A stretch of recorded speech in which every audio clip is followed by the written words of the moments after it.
Mae'r gerdd nesaf yma, y diffaith ydyn nhw hon.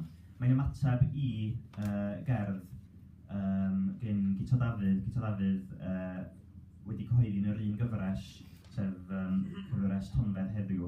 Mae gen fo gerdd am y ffaith, o'n gweld ti'n rhyfedd bod gymaint o genedlaeth o wedi mynd lawr i Gaerdydd, bod o dal yn sôn yn Hwyllheli, lle.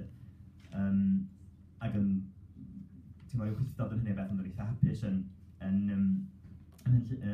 Hwyllheli. Ac gen fo ryw linell yno yn sôn am pam nad ydi o ddim yn snortio'n helaeth o'r cocên cyfryngol. O'n i'n gwrando ar Guto'n darllen y gerdd yma, dwi'n wedi gweld y cocên. Lle mae'r holl cocên yma yn Nghaerdydd?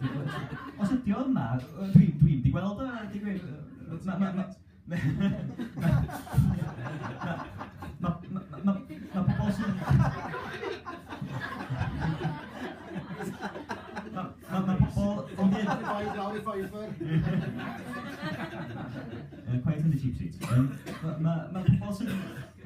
Rhyw ddelwedd adra yn Mwydeli bod Caerdydd rhyw le gwych gwirion, lle gan amod yn ôl profiad i, tydi o ddim, wedyn rhyw ymateb ydy'r gerdd hon i gerdd Guto. Y diffaith. Waith beth ddywed y beirdd. Tydi bywyd yn y brifddinas ddim yn gocên i gyd. Sori, i dy siomi gyfaill. Rydyn ni ar fai am werthu'r lle fel rhyw steddfod ar steroids, smalio mae Grangetown ydy'r pair dadeni, a bod ein hafiaeth yn heintus hyd strydoedd Canton. Buan iawn mae rhywun yn blino ar fwrlwm.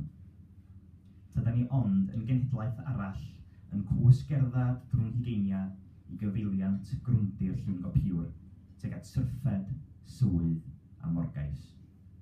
A chi'n hir, plastrwn walion tai llawn tirluniau cysurlon ac emynau'n plentyndod, a chodi hiraeth fel cyfog melys i dawelu'n heogrwydd, bodlonwn ar fagu cyflog a bloneg a phlant aniolchgar. Neu hwyrach bod y beirdd yn iawn. Mae yma yr achubwn i'n hunain, ac mae fi sydd eto fydd yn gwrthod mwynhau fy hun, fel yr hogyn bach hwnnw, a drefiodd bob parti pen blwydd yn disgwyl i'w fam ddod i'w gasglu.